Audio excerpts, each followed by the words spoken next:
Testemunho CCB. Pastor recebe direção após sonho marcante. Deus trouxe clareza. A noite do sonho que mudaria tudo. Era uma terça-feira, 14 de março de 2023, quando o pastor Ezequiel Santos, líder da congregação cristã no Brasil na cidade de Ribeirão Preto, interior de São Paulo, se deitou após um dia exaustivo de visitas, cultos e reuniões com os irmãos. O peso da responsabilidade pastoral o acompanhava há semanas. A igreja passava por um momento de transição, alguns irmãos mais antigos resistiam às mudanças necessárias para alcançar os jovens, e a construção do novo templo, iniciada há 2 anos, enfrentava problemas burocráticos que ameaçavam paralisar as obras. Sua esposa, irmã Raquel, percebendo sua inquietação, havia-lhe servido um chá de camomila antes de dormir, como fazia sempre que ele parecia sobrecarregado. Meu amor, deixe nas mãos do Senhor. Você já fez tudo o que podia. Agora é hora de descansar, ela disse, passando a mão em seus cabelos já grisalhos. Ezequiel sorriu, agradecido, mas no íntimo, uma pergunta o atormentava. Senhor, qual é a tua vontade para este rebanho? Ele se ajoelhou ao lado da cama, como fazia desde menino, e orou em voz baixa. Pai, se o teu servo tem falhado, perdoa-me. Mas se há um caminho que ainda não enxergo, revela-me. Não quero seguir minha própria sabedoria, mas a tua direção. Ao deitar-se, o cansaço venceu rapidamente. Mas naquela noite, o sono não seria comum. O sonho, uma visão clara e aterrorizante. Ezequiel se viu em um grande campo aberto, sob um céu escuro e pesado. Não havia estrelas, apenas uma névoa espessa que parecia sufocar o ar. À sua frente, um rebanho de ovelhas, magras e desorientadas, vagava sem rumo. Alguns animais mais fracos caíam pelo caminho, enquanto outros se afastavam do grupo, seguindo direções opostas. De repente, uma voz poderosa, como um trovão suave, ecoou. Ezequiel, por que deixaste meu rebanho se dispersar? O pastor sentiu o coração acelerar. Ele tentou responder, mas as palavras não saíam. Então, a voz continuou. Olha para as tuas mãos. Ele baixou os olhos e viu que segurava não um cajado, mas uma espada embainhada. O cabo era de prata, gravado com símbolos que ele não conseguia decifrar, e a lâmina, ainda dentro da bainha, emitia um brilho azulado, como se estivesse viva. Desembainha-a, ordenou a voz. Com mãos trêmulas, Ezequiel obedeceu. Ao puxar a lâmina, um clarão ofuscante iluminou o campo. As ovelhas, antes perdidas, voltaram-se para ele, como se hipnotizadas pela luz. Mas então, algo inesperado aconteceu. A espada se transformou em um livro aberto, cujas páginas brilhavam com letras de fogo. A voz falou novamente. Não é pela força nem pelo poder, mas pelo meu espírito. O que está escrito aqui é a direção para o meu povo. Se não obedeceres, a dispersão será maior. Ezequiel tentou ler as páginas, mas as letras se moviam, como se estivessem vivas. A única frase que conseguiu fixar foi: o tempo da colheita está próximo, mas primeiro, a poda. Então o sonho mudou. Agora, ele estava dentro do templo da CCB, mas o lugar estava vazio, exceto por um homem de costas, ajoelhado no púlpito. Quando o homem se virou, Ezequiel reconheceu o rosto. Era o irmão Jonas, um dos ancianos mais respeitados da congregação, falecido havia 5 anos. Pastor, não tema, disse irmão Jonas, com a mesma voz serena que Ezequiel lembrava dos cultos. O Senhor está te dando uma segunda chance. Mas você precisa agir com coragem. Há lobos entre as ovelhas, e alguns irmãos estão adormecidos. Acorda-os antes que seja tarde. Ezequiel tentou perguntar como, mas o sonho se dissolveu. Ele acordou de repente, suando frio, com o coração aos pulos. O relógio marcava 3h17. Raquel dormia tranquilamente ao seu lado, mas ele sabia, aquela não era uma simples visão. Era uma mensagem divina. A luta interior, dúvidas e confirmações. Nos dias seguintes, Ezequiel lutou consigo mesmo. Seria aquele sonho apenas um reflexo de suas preocupações? Ou realmente uma direção de Deus? Ele decidiu não contar a ninguém, nem mesmo a Raquel, até ter certeza. Mas quanto mais tentava ignorar, mais a imagem da espada transformada em livro o perseguia. Na quinta-feira, durante a reunião de oração das irmãs, ele notou algo estranho. A irmã Marta, uma das mais dedicadas da igreja, chorava silenciosamente no canto. Ao se aproximar, ela confessou: Pastor, eu não aguento mais. Há meses venho orando por minha filha, que se afastou da igreja. Ontem, ela me disse que não quer mais ouvir falar de Deus. O que eu faço? Ezequiel sentiu um aperto no peito. A dispersão do rebanho. No sábado, durante o culto dos jovens, ele observou que menos da metade dos assentos estavam ocupados. Os que estavam presentes pareciam distantes, alguns até usando os celulares durante a pregação. Irmãos, onde está o fogo do Espírito Santo em vocês? Perguntou o pregador convidado, um evangelista de outra congregação. O silêncio foi a resposta. Naquela noite Ezequiel não conseguiu dormir. Ele abriu sua Bíblia aleatoriamente e seus olhos caíram em Ezequiel 34, 1-6. Filho do homem, profetiza contra os pastores de Israel. Ai dos pastores de Israel que se apacentam a si mesmos. Não apacentam os rebanhos? As minhas ovelhas andam errantes por todos os montes, e ninguém as busca nem as procura. As palavras o golpearam como um soco. Era exatamente o que ele tinha visto no sonho. A busca por respostas, o encontro com o ancião. Na manhã de domingo, após o culto da Santa Ceia, Ezequiel procurou o irmão Samuel, o ancião mais velho da congregação, um homem de quase 90 anos, conhecido por sua sabedoria e vida de oração. Irmão Samuel, preciso falar com o Senhor. É urgente, disse Ezequiel, com a voz embargada. O velho ancião, de olhos claros e mãos trêmulas, o levou até um banco nos fundos do templo, onde costumavam sentar para conversar nos dias de calor. Fale, meu filho. O Espírito Santo já me mostrou que você está carregando um fardo. Ezequiel, então, contou tudo. O sonho, a espada, o livro, a mensagem de irmão Jonas. Ao terminar, suas mãos tremiam. Irmão Samuel permaneceu em silêncio por alguns instantes, como se pesasse cada palavra. Depois disse: Pastor, Deus está falando com você de uma maneira clara. A espada é a palavra de Deus que corta e separa o joio do trigo. O livro é a direção que ele está te dando. Mas tome cuidado, nem todos vão aceitar. O que o senhor acha que devo fazer? Perguntou Ezequiel, ansioso. O ancião suspirou. Primeiro, jejuar e orar por 3 dias, só pão e água. Segundo, reunir os diáconos e os anciãos e contar tudo. Terceiro, ele hesitou, preparar-se para a resistência. Quando Deus começa a podar, muitos se ofendem. Ezequiel sentiu um calafrio. Ele sabia que irmão Samuel estava certo. Os 3 dias de jejum, a batalha espiritual. Na segunda-feira, Ezequiel anunciou à família que entraria em jejum. Raquel, embora preocupada, apoiou. Se é a vontade de Deus, eu jejuarei contigo, disse ela, segurando sua mão. Os 3 dias foram os mais difíceis de sua vida. Além da fome física, ele sentiu uma opressão espiritual como nunca antes. Na primeira noite, enquanto orava, sentiu como se mãos invisíveis o empurrassem contra a parede. Ele gritou: Em nome de Jesus, sai! No segundo dia, enquanto lia Apocalipse 2, sentiu uma dor aguda no peito, como se algo o esmagasse. Mais uma vez clamou: Senhor, fortalece-me. No terceiro dia à tarde, enquanto caminhava pelo quintal de sua casa, uma voz sussurrou em seus pensamentos: Desista. Você não é capaz. Eles não vão te ouvir. Mas então ele lembrou-se das palavras de irmão Jonas: Acorda-os antes que seja tarde. Com lágrimas nos olhos, ele caiu de joelhos na grama e clamou: Senhor, eu sou fraco, mas tu és forte. Usa-me. Foi então que sentiu um alívio sobrenatural, como se um peso de toneladas fosse tirado de seus ombros. Ele soube, naquele momento, Deus havia ouvido. A reunião com os líderes, a revelação que abalou a congregação. Na quinta-feira à noite, Ezequiel convocou uma reunião urgente com os 12 diáconos e os 5 anciãos da congregação.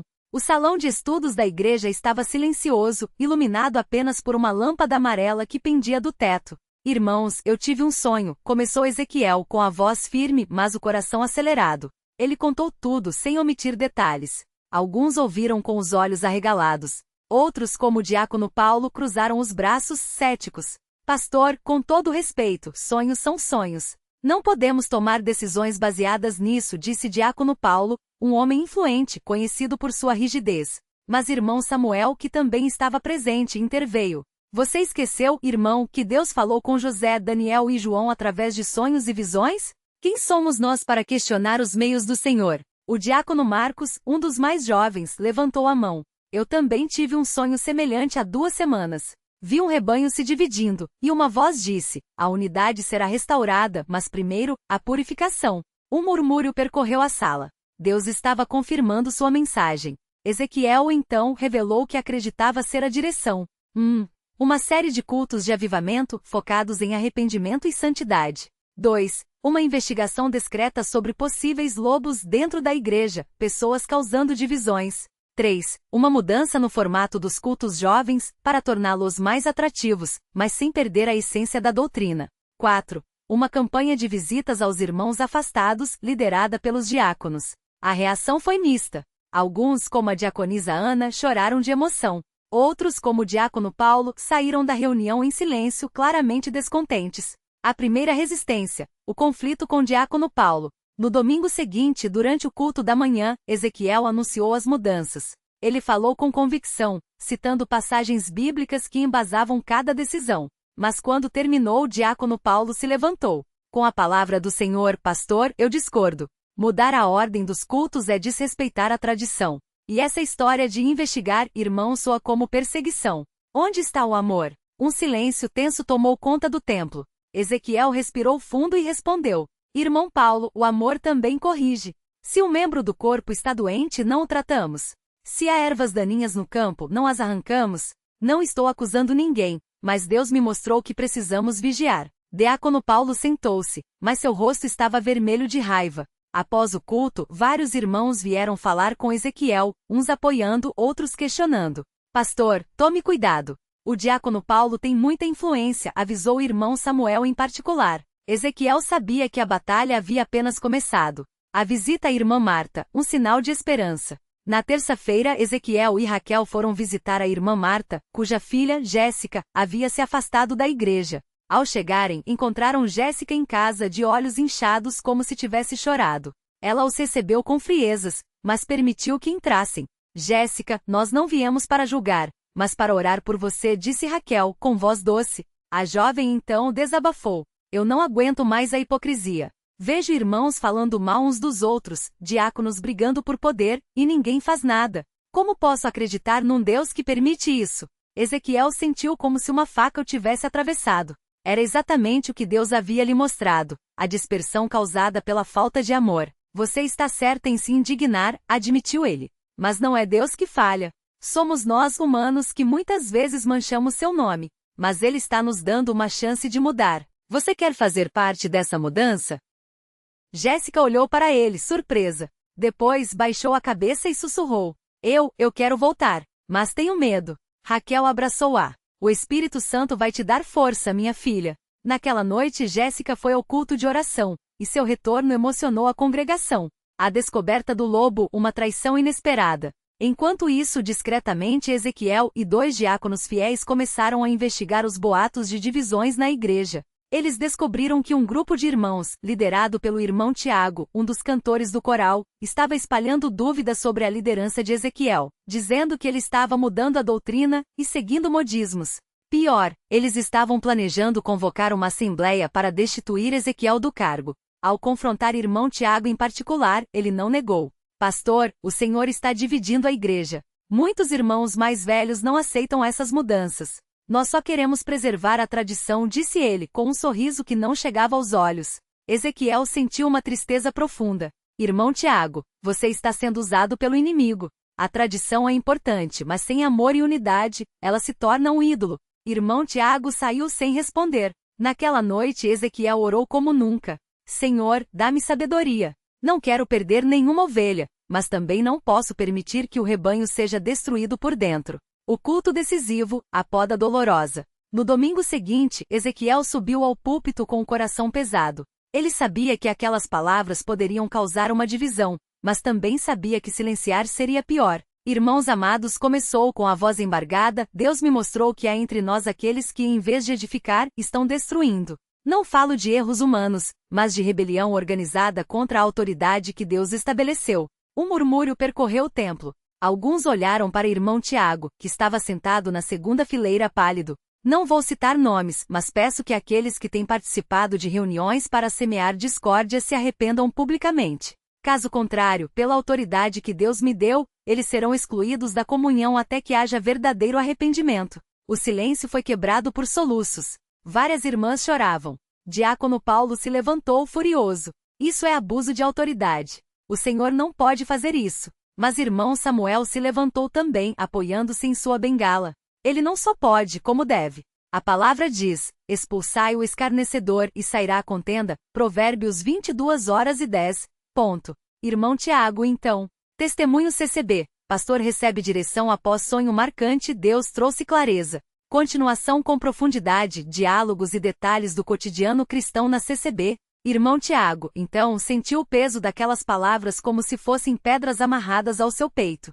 Seu rosto, antes pálido, agora ardia em um rubor de vergonha e raiva contida. Ele olhou para o pastor Jonas, os olhos cheios de desafio, mas também de medo. Não era um homem de muitas palavras, mas naquele momento, algo dentro dele parecia querer explodir. Levantou-se lentamente, as mãos trêmulas apoiadas no banco à frente, e quando abriu a boca, sua voz saía entrecortada, como se cada sílaba custasse um esforço sobre-humano. Pastor, o Senhor está sendo injusto. Nós só estávamos falando sobre as coisas que não andam bem, sobre os irmãos que estão sendo ignorados, sobre as ofertas que não estão sendo usadas como deveriam. Sua voz falhou. Ele engoliu em seco, sentindo os olhares de dezenas de irmãos fixos nele. Alguns com piedade, outros com reprovação, poucos com um brilho de concordância velada. O pastor Jonas não se abalou. Seu olhar, embora firme, transbordava uma tristeza profunda, como se estivesse vendo não apenas um homem em rebelião, mas uma alma à beira de um precipício. Ele suspirou, fechando os olhos por um instante, como se buscasse forças em oração silenciosa antes de responder. Irmão Tiago, quando foi a última vez que você trouxe essas preocupações a mim em particular, como manda a palavra? Mateus 18:15 diz, se teu irmão pecar contra ti, vai e repreende-o entre ti e ele só. Você veio a mim? Ou preferiu juntar outros para murmurar nas sombras? O silêncio que se seguiu foi cortante. Irmão Tiago baixou a cabeça, as mãos agora apertando o banco com tanta força que os nós dos dedos ficaram brancos. Não, ele não havia ido ao pastor, nem uma vez. Porque no fundo não era sobre justiça ou transparência, era sobre poder. Sobre o ressentimento que carcomia seu coração desde que o pastor Jonas, anos antes, havia escolhido outro irmão para liderar o departamento de jovens, cargo que Tiago cobiçava. Do fundo do templo, irmã Marta, uma senhora de cabelos grisalhos e mãos sempre ocupadas com trabalhos manuais para a igreja, levantou-se com dificuldade, apoiada em sua neta. Sua voz, embora frágil, carregava uma autoridade que fez todos se voltarem para ela. Meus filhos, eu já vi isso antes. Vi irmãos se dividirem por orgulho, vi igrejas se partirem ao meio por causa de homens que achavam que sabiam mais que Deus. Ela fez uma pausa, respirando fundo. Na minha juventude, um irmão aqui mesmo, na CCB, levantou-se contra o pastor porque não gostou de uma decisão sobre a construção do templo. Ele levou metade da congregação com ele. Sabem onde estão hoje? Alguns voltaram arrependidos, chorando. Outros se perderam no mundo. Não deixem o inimigo usar vocês assim. Suas palavras ecoaram como um lamento profético. Vários irmãos baixaram a cabeça, alguns murmurando glória a Deus em voz baixa. Diácono Paulo, que momentos antes estava vermelho de raiva, agora parecia hesitante, como se as palavras da irmã idosa tivessem perfurado sua armadura de autoconfiança. A reunião de oração que mudou tudo. Naquela mesma noite, depois do culto, o pastor Jonas não voltou para casa. Em vez disso, trancou-se na sala de oração da igreja, um cômodo pequeno e simples, com paredes adornadas por versículos escritos à mão e um mapamundi onde irmãos marcavam com alfinetes os lugares onde missionários da CCB estavam servindo. Ele ajoelhou-se ao lado do velho banco de madeira, onde tantas lágrimas haviam sido derramadas, e começou a clamar: Senhor, eu não quero errar. Se eu estou sendo duro demais, me mostra. Mas se é a tua vontade que eu fale, dá-me forças para não recuar. Não deixe que nenhum deles se perca, Pai. Não deixe que o orgulho os destrua. As horas passaram. Do lado de fora, alguns irmãos fiéis, aqueles que haviam percebido a gravidade da situação, também se reuniram em pequenos grupos, orando em voz baixa. Irmã Raquel, a esposa do pastor Jonas, estava entre eles, as mãos entrelaçadas com as de irmã Lúcia, uma jovem convertida há pouco mais de um ano, mas que já demonstrava uma fé inabalável. Irmã Raquel, o senhor pastor vai ficar bem? Perguntou Lúcia, a voz trêmula.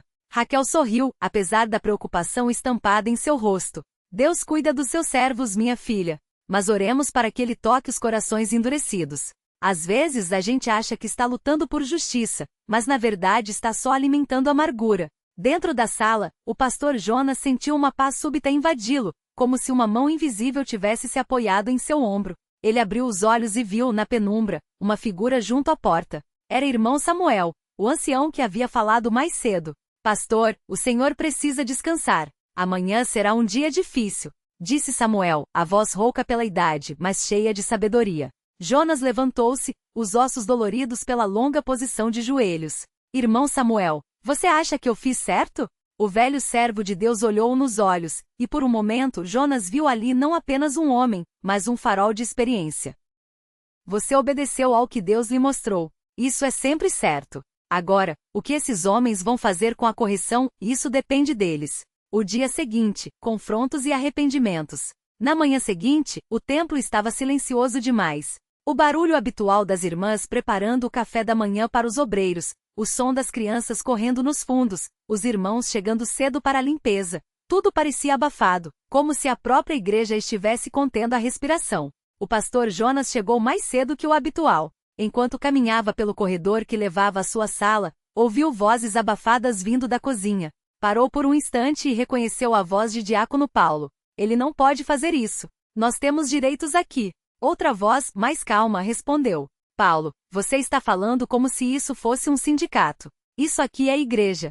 Se o pastor falou, é porque Deus falou a ele. Era irmão Daniel, um homem quieto, mas cuja palavra tinha peso. Jonas sorriu amargamente. Pelo menos alguém está falando a verdade, pensou. Ele entrou em sua sala e foldou-se na cadeira, esgotado. Na mesa, uma pilha de estudos bíblicos para o próximo culto de doutrina, uma lista de visitas a fazer aos irmãos doentes, e um bilhete de irmã Clara, pedindo oração por seu filho que estava sendo tentado a deixar a igreja. Tantas batalhas, pensou. Tantas almas precisando de direção. Não teve tempo de refletir mais. Batidas na porta. Entre. Era irmão Tiago. Seu rosto estava inchado, como se tivesse chorado a noite toda. Os olhos vermelhos, a postura curvada. Ele fechou a porta atrás de si e ficou parado, sem saber por onde começar. Pastor, sua voz quebrou. Eu sonhei ontem à noite. Jonas indicou a cadeira à sua frente. Sente-se, irmão.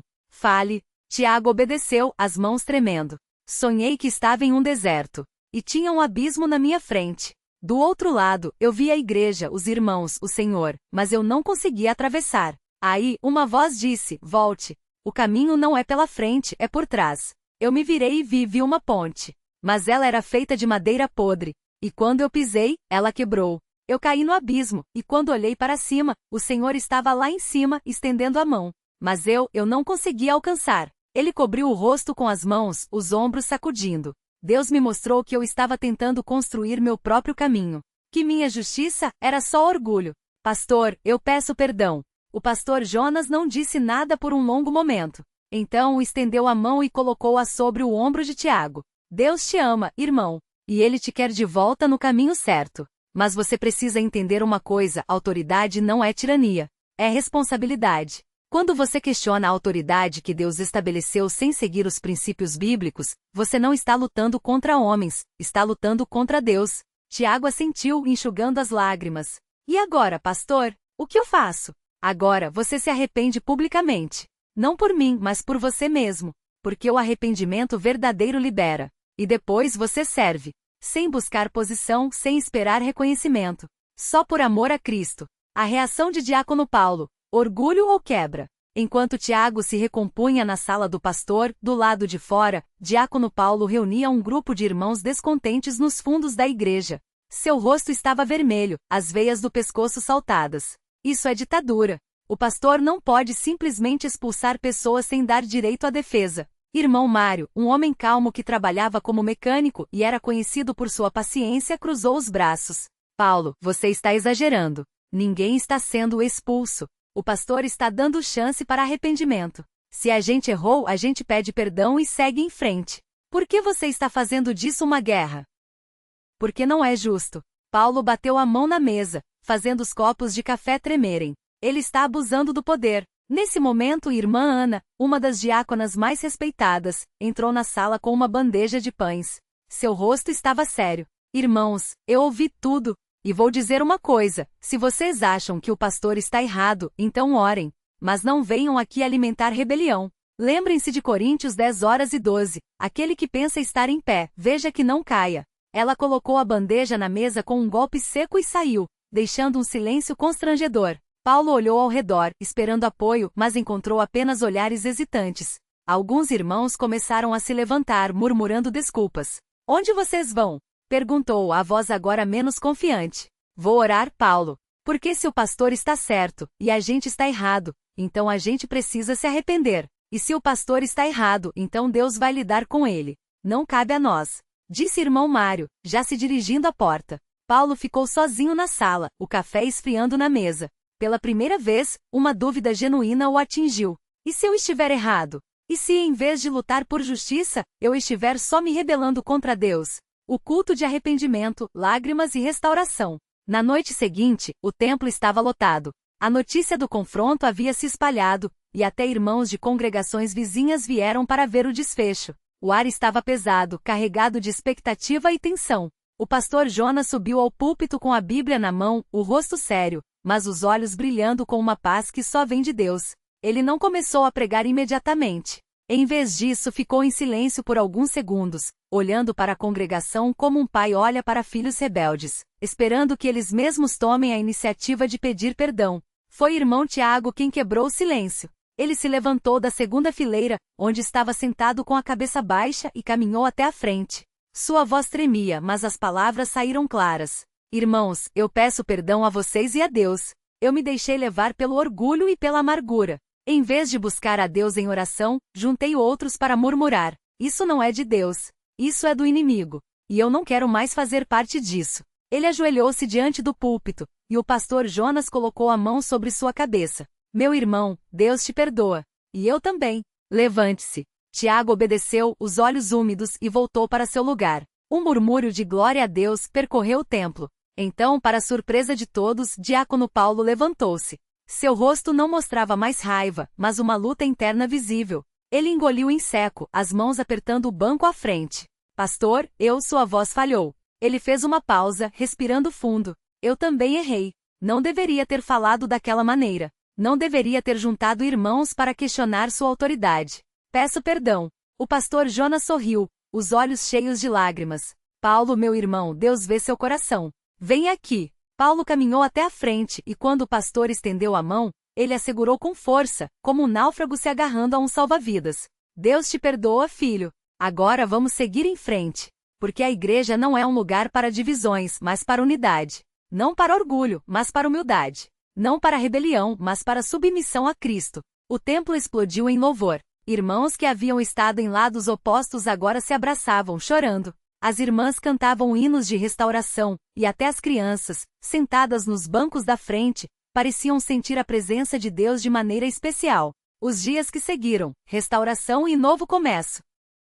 Nas semanas seguintes, a igreja passou por uma transformação visível. Irmão Tiago, em vez de buscar posições, dedicou-se a servir nos bastidores, limpando o templo, visitando irmãos doentes, ajudando na cozinha. Diácono Paulo, embora ainda lutasse com seu temperamento forte, começou a buscar mais conselho do pastor Jonas antes de tomar decisões. Uma noite, durante uma reunião de oração, irmão Samuel, o ancião, levantou-se e compartilhou uma palavra que Deus havia colocado em seu coração. Filhos, Deus permitiu essa prova para nos mostrar uma coisa: a igreja não é nossa. Ela é dele. E quando nós, servos, começamos a achar que somos donos, que sabemos mais que o pastor, que temos o direito de questionar tudo, nós nos tornamos como Satanás, que quis ser igual a Deus. Mas quando nos humilhamos, quando reconhecemos que somos só vasos nas mãos do oleiro, aí sim, Deus pode nos usar. O pastor Jonas, sentado ao seu lado, assentiu. Ele olhou para a congregação, agora unida, e sentiu uma gratidão profunda. Deus havia falado. Ele havia obedecido. E agora a igreja estava sendo restaurada. Naquela noite, enquanto voltava para casa, Jonas olhou para o céu estrelado e sorriu. Valeu a pena. Cada lágrima, cada confronto, cada joelho ralado em oração. Porque no final não se tratava de quem estava certo ou errado. Tratava-se de almas. E Deus, em sua misericórdia, havia poupado muitas delas da destruição. E assim a CCB seguia em frente. Não sem lutas, não sem provas, mas com a certeza de que quando Deus fala, o servo sábio ouve e obedece.